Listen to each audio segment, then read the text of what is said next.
What do the earliest sources of Islam, Sirah ibn Ishaq, the Hadith collections, Tabari, as well as medieval scholars like Qadi Iyad and Ibn Taymiyyah say about the punishment for blasphemy?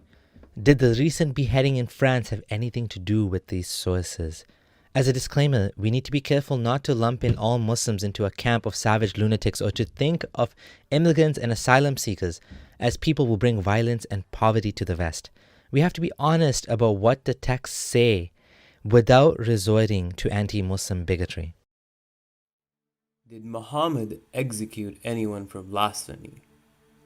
What do the earliest sources say? What do the scholars say? Is Islam the problem? Muhammad ordered the execution of Ka'b bin Ashraf, a poet who criticized him. Muhammad had Abu Rafi executed, a Jewish poet.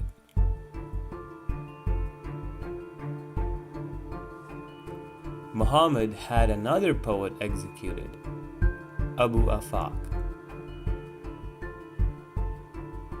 Muhammad had a female poet executed, Asma bint Marwan. Muhammad ordered the execution of 2 singing slave girls, alongside a man named Al-Huwayrith and a freed slave named Sarah, for merely insulting him.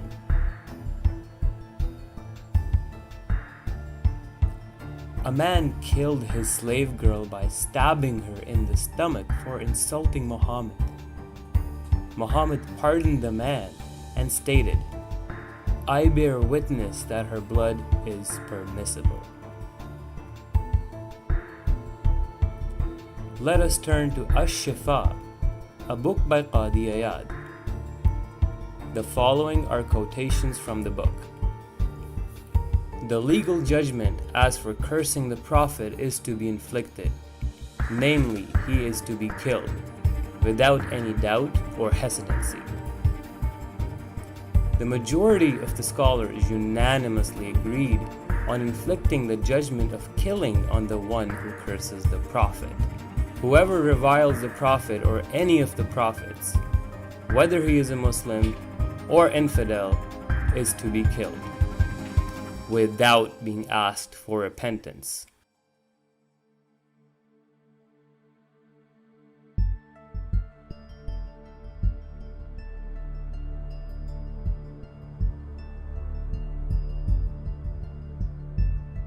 We also see some instances of people being executed for blasphemy. Let us turn to the unsheathed sword by Ibn Taymiyyah.